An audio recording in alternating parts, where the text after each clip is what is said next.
Во субботу день ненастный нельзя в поле. Нельзя в поле работать.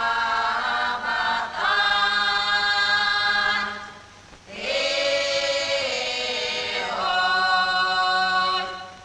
нельзя в поле работать. Нельзя в полюшке работать ни вороне. Добрый день, дорогие друзья! Республиканская детско-юношеская библиотека продолжает цикл встреч с интересными людьми. Сегодня у нас в гостях известный писатель, поэт, билетрист, член Союза писателей России, Союза писателей Бурятии, Байкальского писательского союза Петр Манаников. Петр Васильевич, здравствуйте. Здравствуйте, уважаемые коллеги, уважаемые читатели, уважаемые друзья. Мне очень приятно, что вы пригласили к себе в библиотеку. И я хочу, конечно, сегодня с вами поговорить на разнообразные темы. Я рада, что мне предоставилась возможность поговорить с вами о вашем творчестве. Но начать хотелось бы с того, где вы родились.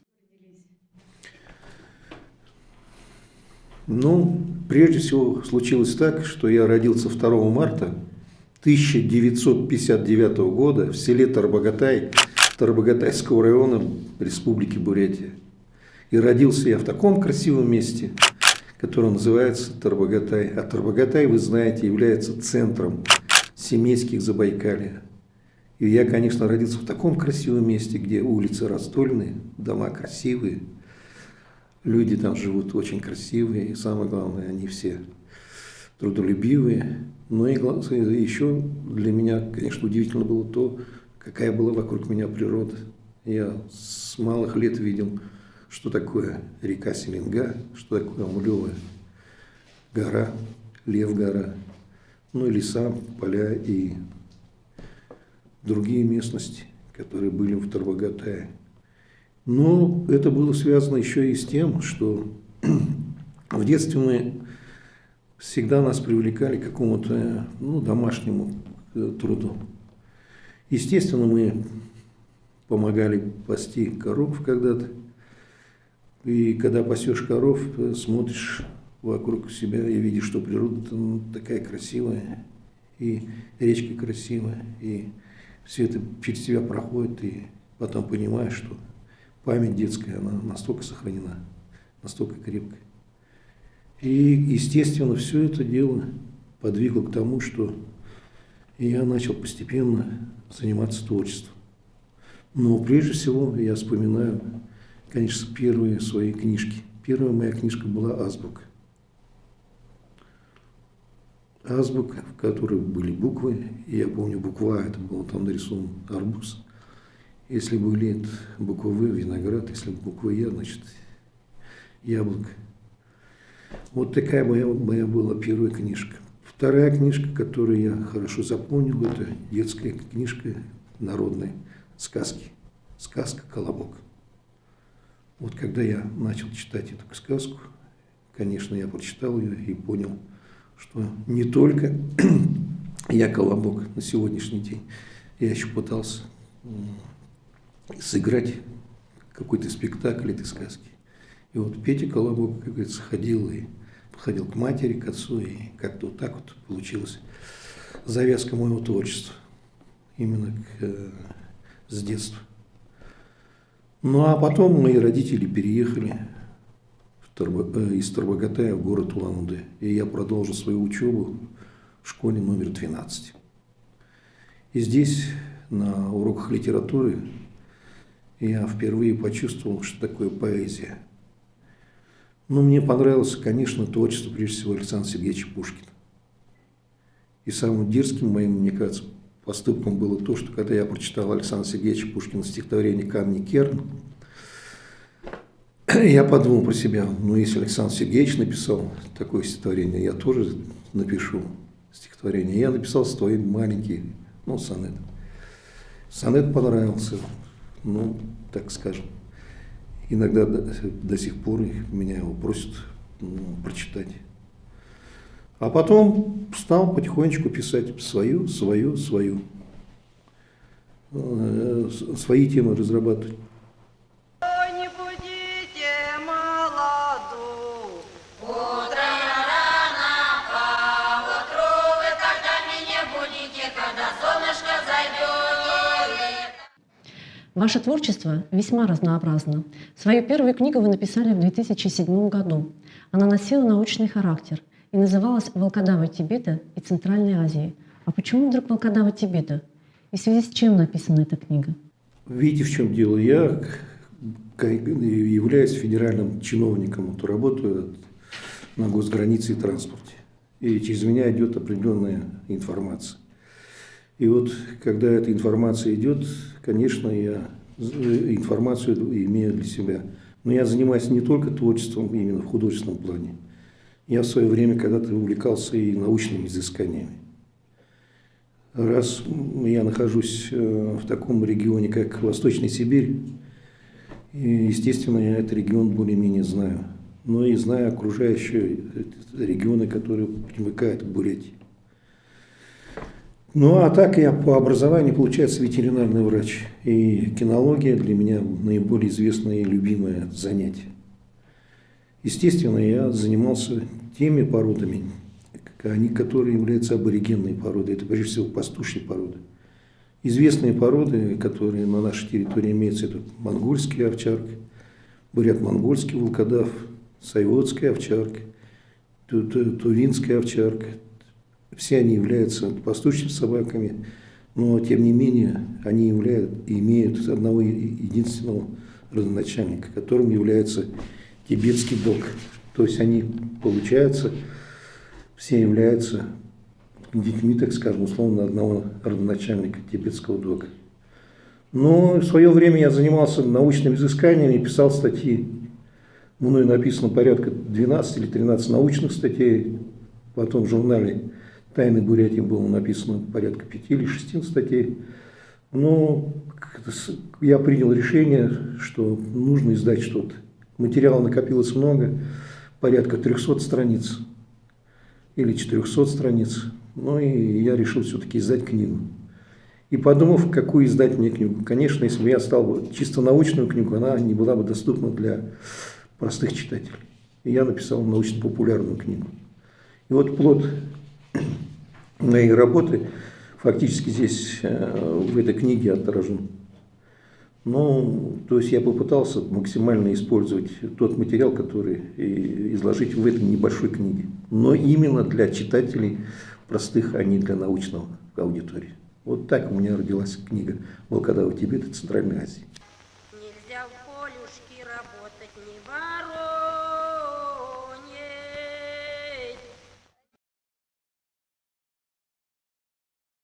воронить. Прежде чем говорить о ваших книгах для детей, давайте все-таки поговорим о самых интересных моментах вашего писательского пути. Вы один из немногих выбираете жанр детектива, или даже точнее сказать, жанр криминального рассказа. Вы сами любите детективы. Как вообще пришла идея писать такие произведения? Идея писать детективы, но я пишу, наверное, не сколько, детективы, а больше всего приключенческие повести. Детективы, там предусмевается два момента. Должен быть детектив и тот, кто нарушил закон. Я такие вещи обычно избегаю писать, потому что я сам не являюсь силовиком, так скажем, который проводит такие мероприятия. А вот приключенческое направление для меня это радость большая. Но прежде чем выбрать какую-то тему, я еще опять повторяюсь, я являюсь федеральным чиновником, я всегда жду определенного момента брифинги. На этих брифингах озвучатся определенные темы, ну а об этих темах имеется у меня определенная информация. И я начинаю эту тему разрабатывать. С какого возраста можно читать ваши криминальные книги? У нас все-таки молодежная аудитория. Надо ли ей подрасти? Ну, я думаю о том, прежде чем заняться вообще не криминальной, а именно приключенческой тематикой, я прекрасно понимаю, что есть определенные рамки, за пределы которого нельзя выходить. Эти рамки, прежде всего, морального плана. В отношении закона я не знаю, получается, его нужно всегда исполнять правильно, а вот моральные планки должны быть в произведениях, и я стараюсь, они чтобы были соблюдены до самого конца. Конечно, мы живем в том мире, когда все моментально меняется. Кто-то становится, значит, более состоятельный, кто-то менее состоятельный, у кого-то судьба прекрасная, у кого-то она немножко изменяется. Но она не всегда стабильная, самое главное. Есть полоса черная, есть полоса белая, потом опять может быть и черная прийти, а может быть и до конца будет белым. Поэтому, принимая во все это внимание, я пишу криминальные, как называется, журналисты, другими словами, именно по приключенческие свои вещи, прежде всего с позиции морали. А мораль, она должна соблюдаться постоянно, ну, полностью во всех моих произведениях. И если смотреть в зависимости от ситуации, есть, конечно, определенные тематики, прежде всего связаны с аферами. Вот мое любимое направление – это аферы. Если есть красивая афера, и ее нужно исполнить, а это же какой-то определенный риск, но риск в данном случае должен быть морально, как говорится, хотя бы немножко оправданным. И я рассматриваю и начинаю, значит, берусь за тематику, и есть определенный герой. И этот герой начинает в этом приключении жить, и иногда наблюдаешь, думаешь, вот сейчас я напишу такую-то вещь, есть такой сюжет, думаю, сейчас вот по этому сюжету он пойдет, но герой начинает жить самостоятельной жизнью, как неудивительно даже в литературе. И потом думаешь, я вот начинал так, а герой начинает своей жизнью жить, и обстоятельства меняются даже в литературных рамках. И герой начинает жить хорошей жизнью. Я вот стараюсь. И стараюсь ни в коем случае не допускать какое-то аморальное поведение, прежде всего. И все действия, которые были им совершены, и я, значит, указываю на то, что они были совершены в тех условиях, в которые он попал. Вот попадают же люди в определенных условиях, и в этих условиях надо как-то выживать. И вот они в этих условиях выживают. Или наоборот, берут за, как говорится, птицу за крылья и начинают уже создавать свои условия. И эти условия, которые они себе цели поставили, они чаще всего исполняют. Но здесь есть два момента. Можно писать в виде большого романа, но это будет очень долго. Ну а приключенческие вещи они не предполагают, как роман писать. Они более должны быть лаконичные, потому что должен постоянно быть такой эффект экшен. То есть постоянное движение, ничто не должно останавливаться. И вот находясь в таком литературном движении, получается, я обычно излагаю. То есть увлекательность должна быть. Если сюжет не увлекательный, ни самого читателя не привлекает, то и не стоит и писать, потому что он закроет книжку или журнал буквально на второй странице. С какого возраста? Возраст у нас тоже меняется. К сожалению, наши, или к радости, может быть, даже наши дети взрослеют намного раньше. Конечно, есть возраст 18 лет, есть 12 лет, но я предполагаю, что если человек получил паспорт, он уже является гражданином Российской Федерации. А почему не почитать в том числе не только законы, но в том числе и мои произведения? Я думаю, человек, который приобрел паспорт, может вполне читать мои приключенческие произведения. А в течение ряда лет в журнале «Байкал» печатались ваши криминальные повести. Назовите эти произведения. Когда-то в далеком 2008 году, когда вышла у меня книга «Волкодав Тибета и Центральной Азии», она стала известна многим авторам, в том числе и работникам редакции журнала «Байкал». И они пригласили к себе. В то время главным редактором журнала «Байкал» был Будашап Ачирович Роднаев. И он мне сказал: Петр Васильевич, у вас вышла книга «Волкодав Тибета и Центральной Азии», у вас прошли публикации, связанные с волкодавами Тибета, значит, в журнале «Тайны Бурятии». А вы можете нам преподнести материал, имеется ли у вас материал, связанный именно с литературным творчеством? Я сказал: да. И я принес 10 рассказов в журнал «Байкал».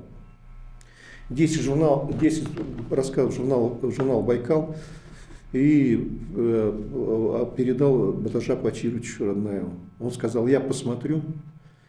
И он прочитал эти 10 рассказов, получается, они посоветовались, у них, видимо, был там свой совет, и они сказали, Петр Васильевич, у вас есть рассказ, называется «Семейские посиделки». И вот они издали мой первый рассказ «Семейские посиделки». Это был 2008 год. А вот в 2009 году вышла трилогия, начала издаваться. В то время работала Наталья Николаевна Ильина. Она мне сказала, Петр Васильевич, вот я прочитала ваши вещи, а у вас есть крупного формата? То есть не рассказ, а повесть там, или роман. Я говорю, да, конечно, есть. А вы можете нам принести, показать? Я, конечно, говорю, я принесу. И я принес первую вещь и предоставил в редакцию журнала «Байкал». Наталья Николаевна прочитала, и это была повесть «Спиртовый барон». Прочитала, и она посмотрела на меня, значит, и тоже задала другой вопрос. Петр Васильевич, а у вас еще есть такие вещи? Я говорю, конечно, есть. И буквально где-то через энное время принес вторую повесть. Она называлась «Империя меха». Эти две повести уже у меня были готовы практически, поэтому я спокойно предоставил. Но Наталья Николаевна человек пытливый, она сказала, а у вас еще такие вещи есть? И я по истечении полгода, наверное, принес третью вещь. Рабочая называлась «Мясная мафия». Но вы издали ее как повесть, называется «Розовый опель». Наталья Николаевна прочитала все эти три повести и сказала, Петр Васильевич, будем печатать. Ну и в 2009 году вышла первая повесть, называлась она «Спиртовый барон», а в 2010 году вышли уже вторая и третья часть трилогии. Называлась она «Империя меха» и «Розовый опель».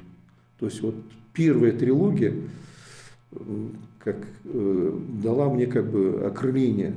Я почувствовал, что я могу писать, и надо писать, и не останавливаться. И вот с благословения Натальи Николаевны Ильиной, к сожалению, в живых уже нет, я ей благодарен. С ее благословения я начал работать в этой тематике, именно в тематике экшена, в тематике приключений и в тематике, как говорят уже журналисты, криминальные. Я думаю, просто аферы, а уж не криминал. В связи с выходом рассказов вы стали популярным. Вы считаете, это мешает творцу или наоборот дает вдохновение? Так, с выходом, ну, прежде чем вспомнить именно рассказы и вдохновение рассказов, как была создана первая книга, называлась она «Семейские посиделки», и эта тема ко мне пришла еще в 2002 году. Получилось так, что в далеком 2002 году меня отправили в долгосрочную командировку. Долгосрочная заграничная командировка. 3 месяца я находился за границей по своей работе. Выполнял инспекторские, значит, свою деятельность по отгрузке мясопродукции из зданий в Российскую Федерацию. Естественно, находясь на этой территории, у меня было время субботы-воскресенья посетить и другие страны. И вот когда в Дании я оказался, буквально на вторую неделю на выходных я собрался, и мы поехали вместе с переводчиком в такое место, как называется город Оденсе. Мы приехали в город Оденсе, посетили город Оденсе, а в этом городе родился великий всемирный сказочник Ганс Христиан Андерсен. И вот когда я посетил Оденсе, первый раз подошел, увидел домик, он миниатюрный, небольшой, и приложил руку к его стене, я почувствовал какую-то такую энергетику. То есть меня что-то как будто бы озарило, я сделал вывод, что надо писать, писать, писать, писать. А потом получилось так, что я посетил и Германию, был в городе Фленсбурге, и приехал я, поездка у меня была в Швецию. Швеция – это город Мальмö. Когда я приехал в город Мальмö, я иду и вижу всю эту красоту, но эта красота европейская. Она, к сожалению, сделана, как говорится, как в геометрии, четко и все остальное. А вот есть красота еще духовная, природная, И я вот шел по Аденс, по Мельму, получается, и думал про себя, Бог ты мой, здесь красиво, но все равно все не то, все не для моей души. И почему-то я вспомнил свою деревню Тарбагатай, свои улицы, своих маму, папу, своих друзей, которые в Тарбагатае со мной в детстве были, и сейчас еще со мной еще встречаются. И у меня появилось желание написать о своей родине. И вот первые наброски, которые я написал, это были написаны по приезду из Швеции в Данию. И эти наброски я для себя сохранил. А уже потом, получается, вот как-то Бог всегда делает так, что вначале я наброски делал, а потом они реализуются то ли через год, через два, то ли через 5.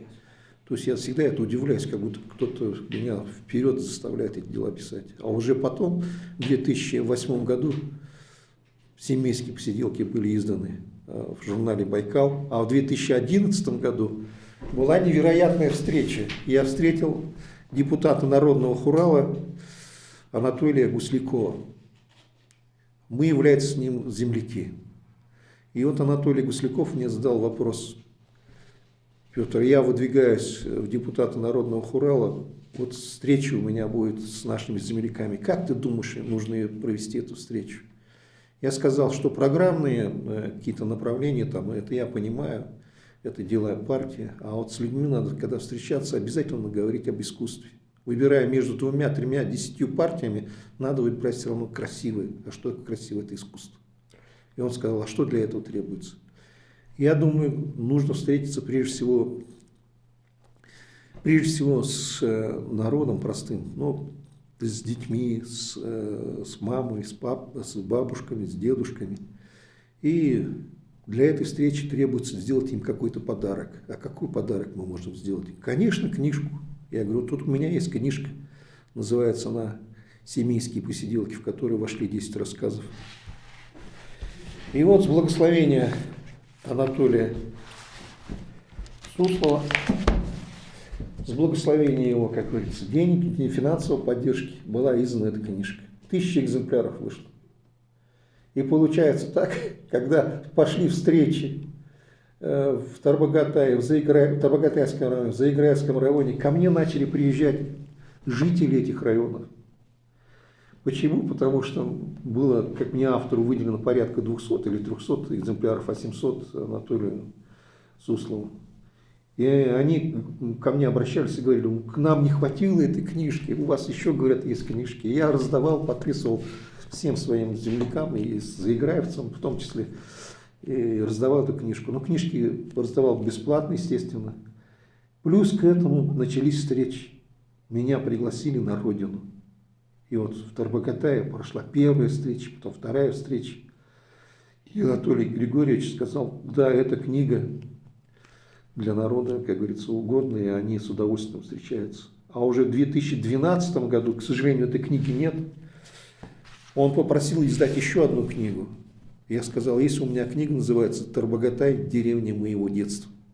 Этой книги у меня нету. Тоже 1000 экземпляров вышло. И опять были встречи. Но в данном случае уже выборы маленько другие его планы были. И что получается? Эта книга разошлась. У меня ее даже самого, как у автора, стыдно сказать, я не сохранилась. Ну и хорошо. Пусть народ читает. Мне это нравится. Раз им нравится моя книга. Ну а потом, в 2014 году, получилось так, что мне позвонили из редакции журнала «Сибирячок». И сказали, Петр Васильевич, ваша книжка «Семейские посиделки» оказалась в Иркутске. И кто-то принес в журнал «Сибирячок» и подарил им. И они обратились ко мне, нашли телефон, соответственно, и сказали, Петр Васильевич, а у нас в этом году проводится конкурс, посвященный 190-летию со дня рождения Константина Дмитриевича Ушинского. И я что говорю? А мы вам предлагаем выставиться в 5 номинаций с вашими рассказами, тем более рассказы о семейской деревне.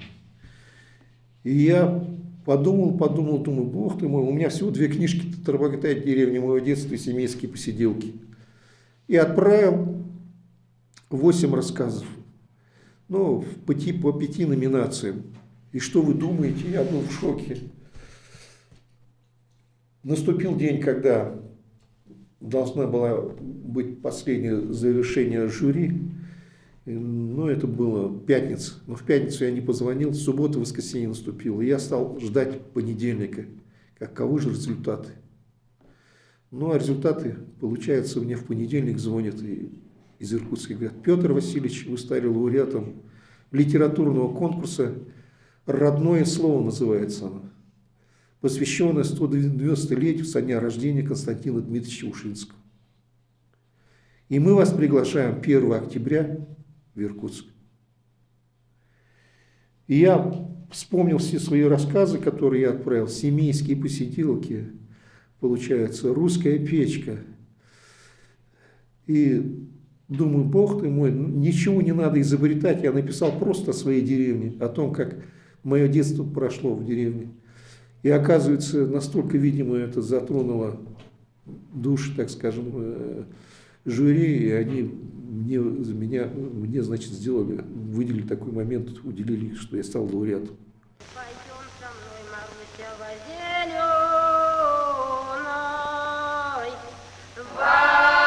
зеленый сад гулять.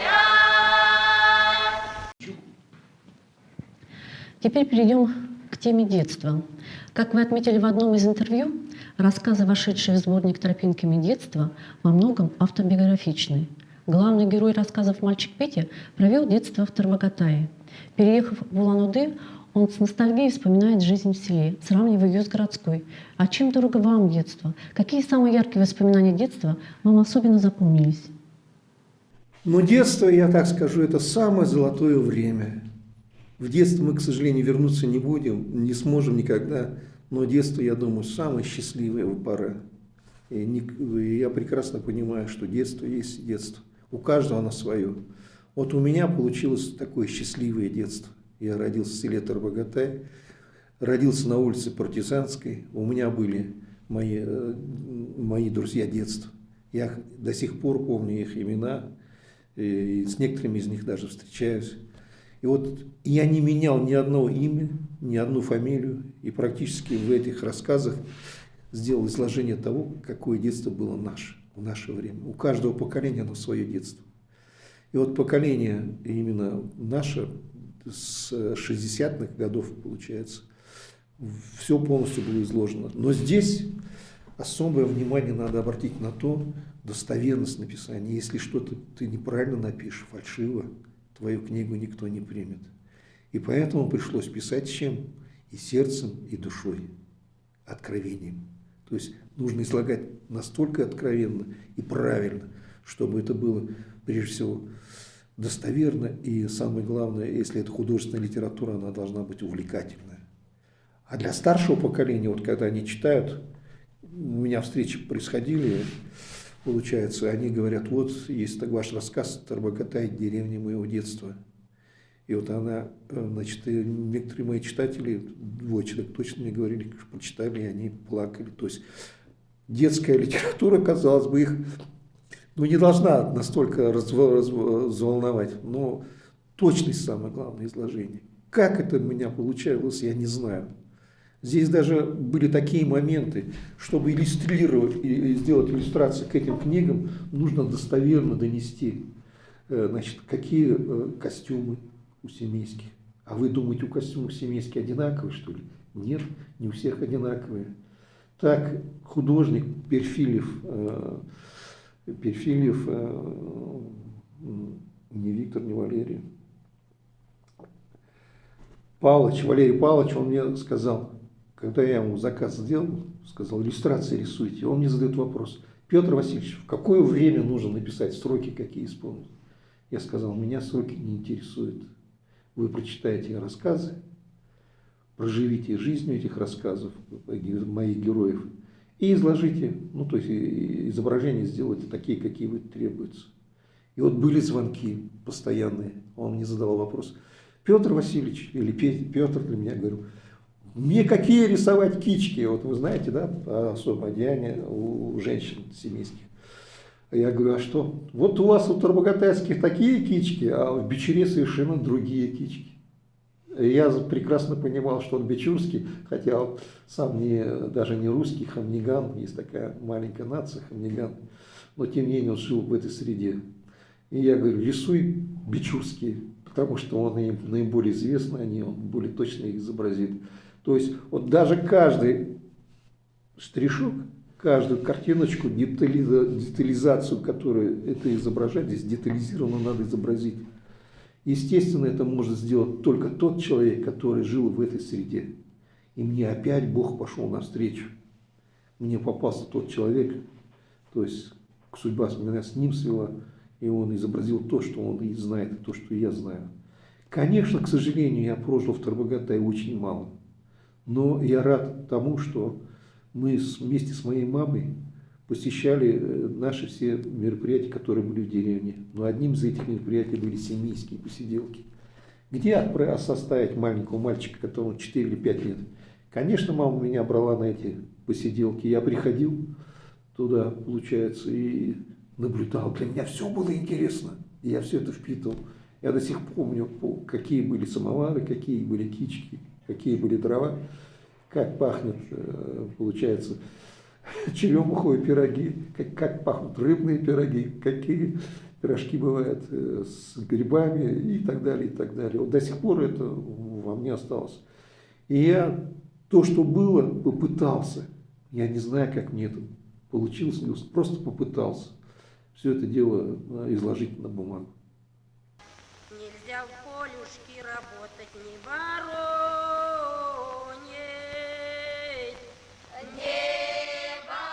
Петр Васильевич, мы знаем, что недавно вышла ваша новая книга. О чем она? Расскажите немного о ней. Ну, в 2019 году, я торопиться не буду, продолжу именно по мере своего творчества, получается. В 2019 году вышла вот эта книга, называется «Тарбагатай поет душа». Но восклицательный знак, я думаю, никто нас не осудит, восклицательный знак, прежде всего, передает настроение. Без восклицательного знака «Тарбагатай поет душа», но это просто, как говорится, предложение. А вот «Тарбагатай поет душа», и восклицательный знак это говорит о торжестве, именно о родине своей я пою. И что получается? В далеком, в 19 году, уже не в далеком, но в 19 году исполнилось мне 60 лет. К этой дате, значит, на родине был организован конкурс, посвященный моему творчеству. Как он получился, я, конечно, очень сильно волновался, но как он будет, как он пройдет. Но землякам я рад.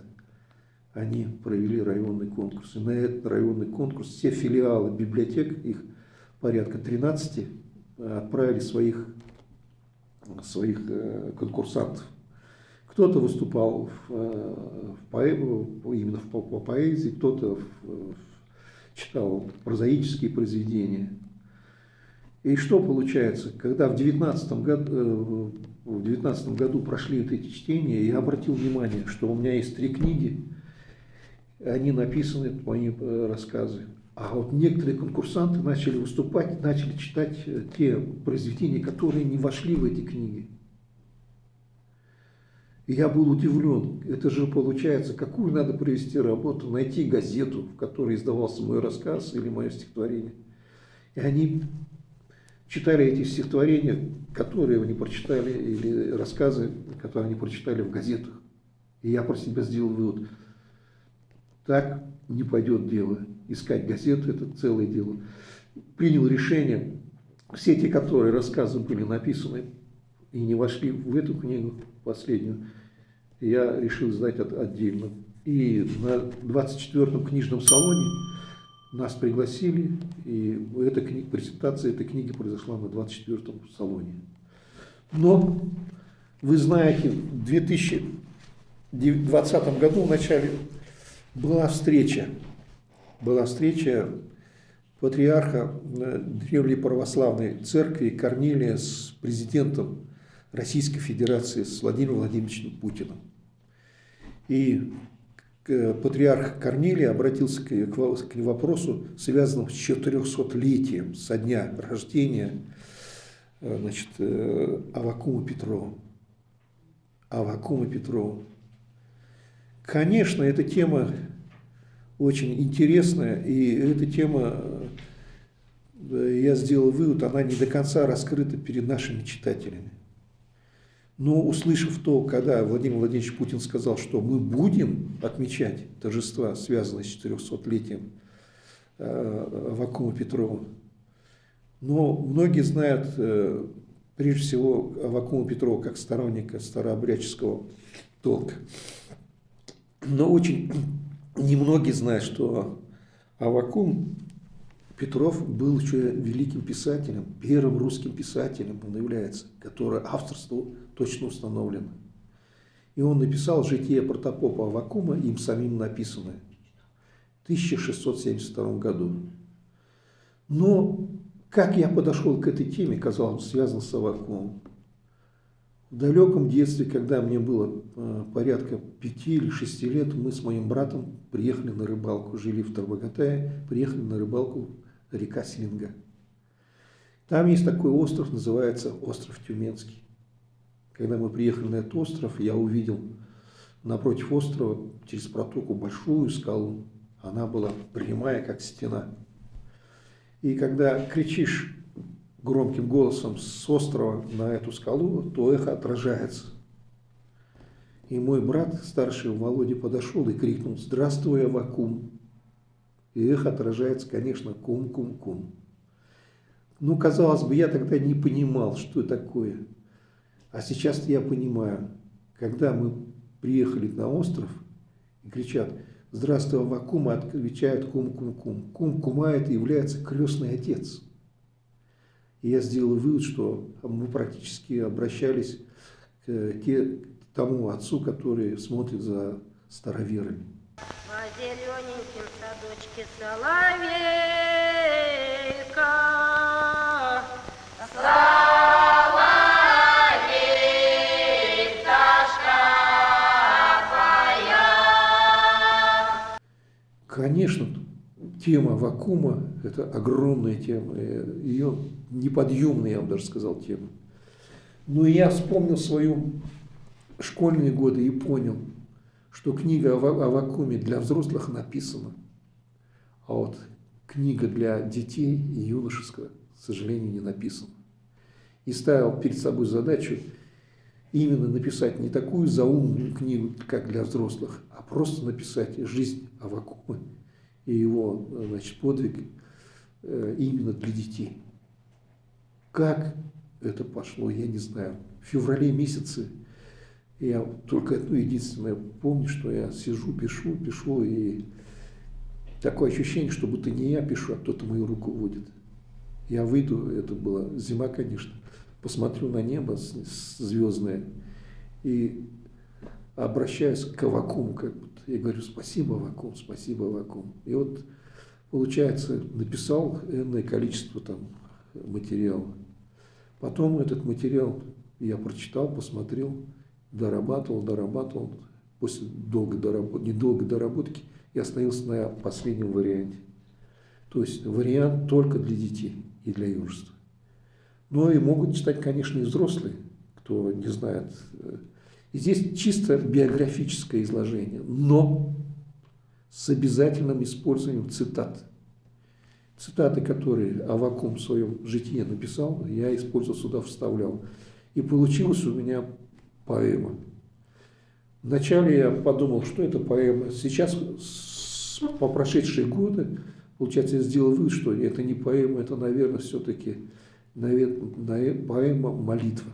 И вот когда я последний раз был 5 февраля на родине и начитали со сцены, отсюда получается это произведение, читала Елена Герольдовна, получается, Трифонова, библиотекарь сельской библиотеки села Куналей. меня настолько я был потрясен ее чтением. Кстати, она и второе место заняла на вторых болонских чтениях, прочитав именно это произведение. Но и что получается? Вот она читает, читает, и я чувствую, что как в стихотворной форме оно так излагается. А вот вы же знаете, что любая молитва заканчивается словом «Аминь». И вот заканчивается будто бы сама поэма, и какое-то такое молчание получается. Я сказал, нужно что сказать слово «Аминь». И уже тогда они все поняли, что она практически и поэма, мне кажется, но и с точки зрения как и молитв. Но написано именно для детского, для детей и юношества. Петр Васильевич, мы знаем, что свое литературное творчество вы начинали со стихов. Почитайте свои стихи, пожалуйста. Ну, вы знаете, когда я был молодой, одни были стихотворения. Вы знаете, что в молодости концентрация гормонов, так уж я грубо скажу, немножко, она очень высокая. Писал я в основном о чем? О любви. Сегодня я о любви читать не буду. Я хочу прочитать стихотворение, посвященное моей родине. А моя родина – это село Тарбагатай. Весна пришла в любимый край, погожий день журчит ручьями. Проснулся мой Тарбагатай от зимней спячки под снегами. Ожили хлебные амбары, прохладный летник, зимовье, завозня, старые сараи, пернатой живности жилье. В заботах дружные селяне гребут картошку из буртов. Грузовики ползут с горами зимой невывезенных дров. Застыло солнце на поляне, готовясь в дальний перевоз, а во дворах шумят крестьяне, сгребают дачникам навоз. Тарбагатай, поет душа над селенгой, над старой лодкой, и чистым воздухом дыша летит домой над Амулевкой. Уж позади остался плес, в туманной дымке тают кущи. Душа поет в листве берез, в листве черемухи цветущей. Поет о пашне, о лугах, о журавлях, о хлебной ниве, о голосистых земляках, поющих песни о России. Тарбагатай, поет душа. Вот такое где-то стихотворение у меня по моей родине. Но есть и другие стихотворения. Могу прочитать, в принципе, с Тарбагатаем связанные. Тарбагатайская хозяйка. Из трубы летят колечки, словно с маком калачи. Испечет хозяйка в печке с рыбой чудо пироги. Стол накроет на крылечке, разольет по чашкам чай. Принесет гостям из печки пышный русский каравай. Тарки, булочки и плюшки, с рыбой вкусный растягай, с белым творогом ватрушки. Кушай, щек не раздувай. Но есть и другое стихотворение об улицах Тарбагатая, это же моя родина. Я пройду по Партизанской, это Партизанская улица, моя улица, на которой я родился. Я пройду по Партизанской, пусть дорожка не близка, с песней, с водкой, с Залихватской, от мостка и до мостка, чтоб зажечь огонь сердечный, распалить душевный жар, к чернобровой на Заречной забегу на самовар, забреду к Тарбагатайке, разбужу весну в садах, на веселой балалайке побренчу на всех ладах. Много улиц в нашем крае, есть Сибирь и слобода, партизанская, родная, ты, любимая, одна. Вот таких 3 стихотворения я сегодня вам прочитал. Нельзя в полюшке работать не вороней.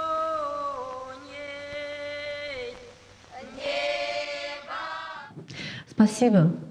Скажите, а над чем вы сейчас работаете? Какие у вас задумки? Поделитесь, пожалуйста.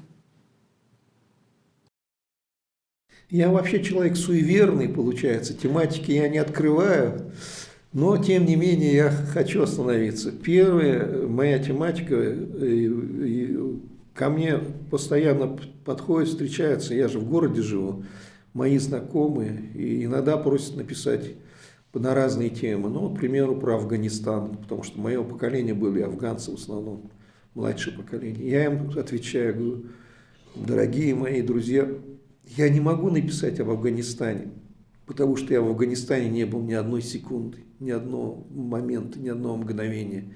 Я вижу кинохронику, я чувствую эту кинохронику, но она будет, для меня все-таки остается кинохроникой. Чтобы написать об Афганистане, нужно прожить именно в Афганистане, пережить все эти свои переживания, чтобы они были в Афганистане пережиты, а не на... Или, может быть, что-то связанное с рядом, связанное с тобой. Один человек, который служил в Афганистане, потерялся, получается, Олейников, получается. Он был младше меня где-то на год, на лет на 5, наверное. И вот он потерялся там, получается. И вот я подумал про себя, думаю, надо написать. Но я не стал писать, смотреть тему, именно связанную с Афганистаном. Я просто написал наброски, черновики, называются «Верные друзья». То есть то время, когда он учился в 12-й школе и были одноклассники вокруг него. Как это пойдет тематика? Излагать я не могу, печатать тоже не могу, мне нужно встречаться с мамой. Мама переехала. Мама мне даст добро, не даст добро, потому что это дело очень такое, сами знаете, очень серьезное, и можно ненароком что-то не то сказать, ненароком написать. Есть другие тематики. Я родился, то есть жил, получается, в поселке Мелькомбинат. Ну, поселок рабочий. Тоже есть свои тематики. Когда-то я футболом занимался, значит, получается. Выступал за команду мельничного комбината «Заудинский». Называлась наша команда «Колос». У нас был тренер Семен Витальевич Солонкин. Конечно, его сейчас вспоминаю, как и практически он мне тоже, может быть, какую-то путевку дал, как я занимался именно футболом. Как мы в футбол гоняли, но почему-то всегда... Получилось у нас вторые места, первое место не получалось, но по городу ладно. Всегда в какой-то момент что-то нас подводило. Но ничего, зато мы стали стойки в этой жизни. Нас уже ничто не сломает. Даже второе место для нас это как первое. Есть другие тематики, которые я, к сожалению, не могу озвучиться. Ну а на сегодняшний день, если откровенно вам говорить, то получается... У меня почти готов материал, или не до конца он готов, сырой материал, это собрание сочинений. Я прекрасно понимаю, что мне уже 63 года, когда-то я уйду, и я хотел бы при жизни увидеть свои собрания сочинений. На сегодняшний день получается где-то порядка 2100, что ли, страниц, это в формате А4. Получается, это перевести, если то можно от 5 до 6 томов издать. Вот если я сумею, успею, значит, я буду, конечно, рад, счастлив, что при жизни я увижу первое хотя бы собрание своих сочинений. Но те, которые вещи я сегодня рассказывал, не рассказал, те, которые повести еще изданы, такие как «Золотой треугольник», «Аур», «Нулевой меридиан». Но кроме этих повестей у меня есть вещи, которые они вообще не изданы. К примеру, «Скандинавская сказка», там есть такая вещь. Но я думаю, когда-то говорить нельзя никогда вперед. Я надеюсь, что когда-то все эти повести мои будут изданы. А вот в отношении благодати, которая идет по моей родине, те практически все издается. Хотя я, может, грешная моя душа, мало обращаю внимания именно на эту тематику. Почему-то я больше люблю беллетристику, так называемую. Беллетристика, хотя считается вещь такой, будто бы несерьезной, но я хочу привести пример. К примеру, в советской литературе были такие авторы, как Ильф и Петров, да? И у них вышли две вещи, да? Первая вещь, получается, «Золотой теленок» и «12 стульев». Казалось бы, беллетристика чистой воды, или называли в то время сатиром, тем не менее, они являются классиками советской литературы. И я думаю, некоторые вещи, которые написаны и считаются сегодня беллетристикой, могут стать когда-то тоже классическими. Что-то еще, какие-то вещи, которые есть, я могу, конечно, сказать, но я не буду говорить сегодня на камерах, потому что рассчитываю, чтобы они именно были изданы. И в завершении нашей сегодняшней встречи, конечно, если бы меня пригласила Республиканская детско-юношеская библиотека, я-то сделал вывод, что мои книги не присутствуют, а я не мог прийти к вам в гости без 3 книг.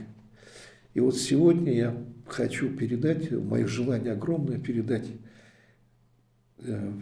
вам книгу Тарбакатай «Поет душами». В 2019 году на 24-м книжном салоне она прошла презентация. Но самое главное, в 2019 году на книжном салоне вы-то обратили внимание, что на мне вот эта рубашка семейская. Мои земляки сделали мой подарок, подарили вот эту рубашку.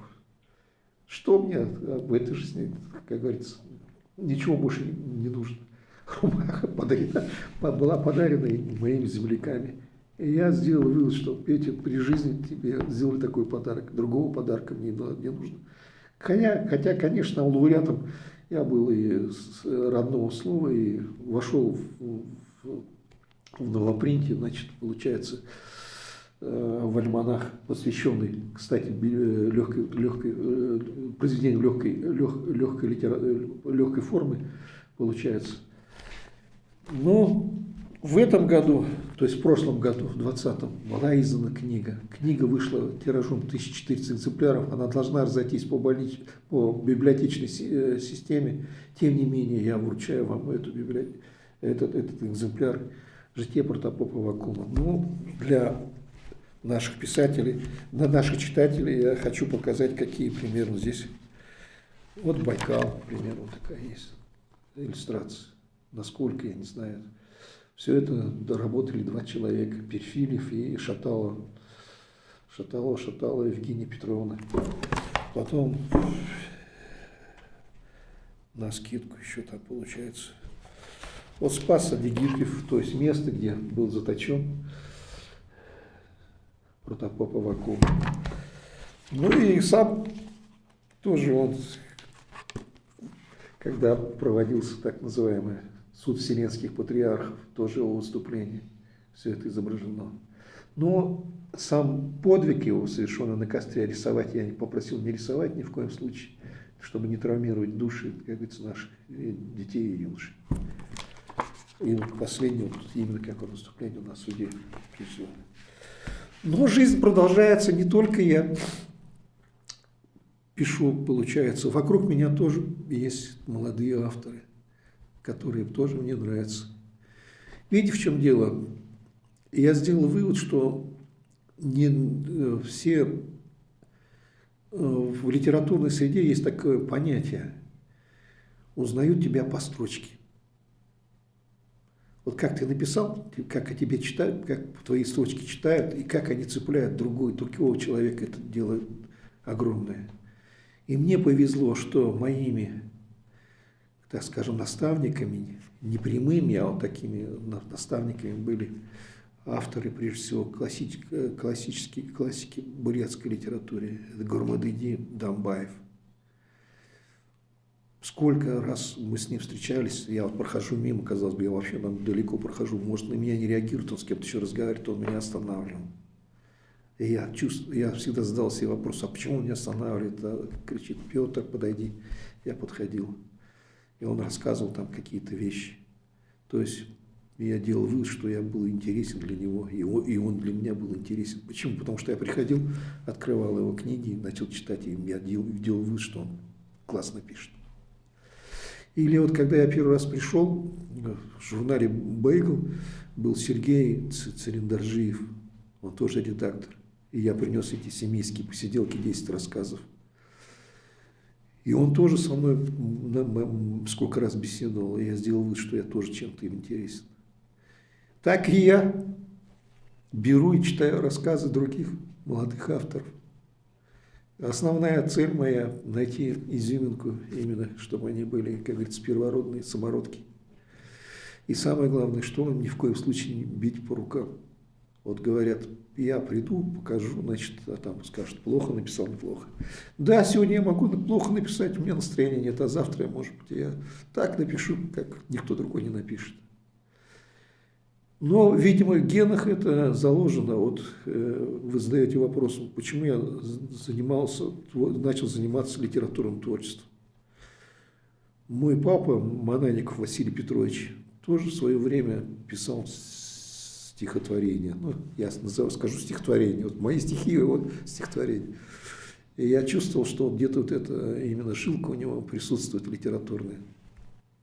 Потом мой брат, получается, старший, он сказал, как ты, Петя, пишешь? Я говорю, ну ты бери, как вот ты разговариваешь, прямо так и пиши. Ну, он человек набожный, его нет, он тоже написал 2 книги, получается, стал православным писателем или автором. И я вот наблюдаю, смотрю, а все это же залаживается в детстве, получается. Мои дети, когда у меня их 4, получается, приходила я после работы, жена говорила, ну давай увлеки, чтобы внимание было на тебя. А как я мог привлечь их внимание? Конечно, я в буриме играл там или еще что-то, стишки мы какие-то сочиняли. А потом, смотрю, старшая дочь подошла и мне сказала, папа, а вот то-то, то-то я желаю писать. Я говорю, пожалуйста, пиши. Ну и она говорит, а как это начать? Я говорю, вот знаешь, в этом году, это в каком году, я уж не помню, сейчас скажу. В 2018 году у нас проводились литературные курсы. Хорошая вещь, которую организовала Национальная библиотека Республики Бурятия и организовала, значит, издательство «Новопринт». И я сказал своей дочери, доченька, вот ты хочешь понять, что такое литературная среда? Приди, там соберутся творческие люди, которые тем более молодые, а может еще и старики придут, в том числе и я. Неудивительно, до сих пор учусь. И я туда пришел, и вот посадили, и мы начали азы литературного творчества воспринимать. Ну, больше теории, конечно, дают, но и практики было. Вела Светлана Степановна и Михайлова.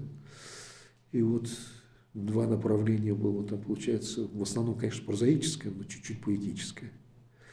Ну, на этих же курсах выступали Владимир Габович Митыпов, Алексей Гатапов. Они тоже, как уже классики бурятской литературы, выступали. И, естественно, это было толчком для ее творчества. Ну и вот буквально недавно, получается, год назад, вышла книга. Она сказала, папа, я не хочу брать фамилию Софья Грант. София Грант. Я говорю, что? Ну, как-то мне по-другому надо звучать. Я говорю, как ты хочешь звучать? Я хочу взять псевдоним. Ну, я говорю, ну, смотри, сама выбирай. И взяла она псевдоним, ее псевдоним Софья Грант. Грант, но Д. Это много значений имеет. Ну, великий, это понятно. Хотя, если великая Гранде, но Грант это еще как 1000 переводится. То есть, что-то такое огромное, тут. Ну, раз взяла, думаю, прекрасно. И потихонечку начала она писать рассказы. Эти рассказы издавались. Прежде чем заняться творчеством, я сказал, дочь, поедем ко мне на родину. И мы с ней съездили в Тарбагатай. И в Тарбагатае была прекрасная встреча. Смотрю, к моей дочери хорошо отнеслись, и я чувствую, что она вливается вместе, как говорится, гармонично получается у нее. Но вся Вся беда в том, что я жил, или мое детство прошло, так скажем, в деревне, а вот моя дочь уже в деревне не жила. Естественно, она спросила меня, а что чем писать? Я говорю, вот напиши детские рассказы. И она изложила свои детские рассказы в книге «Сундучок». Вот этой книги. Ну, я посмотрел, почитал, потом на экспертизу отдавала. И она сказала, как? Я говорю, ну, у тебя серия рассказов вышла в газете «Тарбагатайская Нива», надо издавать. Но финансирование мы не стали искать. Финансирование она сама нашла, супруг выделил, спасибо супругу. И вышло всего 65 экземпляров, получается. И, конечно, дарить свои подарки – это одно, а вот подарки, которые сделаны руками моих детей, моей дочери, прежде всего, это для меня большое счастье. И вот этот подарок я тоже вам передаю от Софьи Грант. Петр Васильевич, огромное спасибо вам за эту встречу, за общение с нами. Мы так много нового узнали о вас. Желаем вам творческих успехов, новых книг и благодарных читателей. Спасибо за внимание, спасибо за приглашение.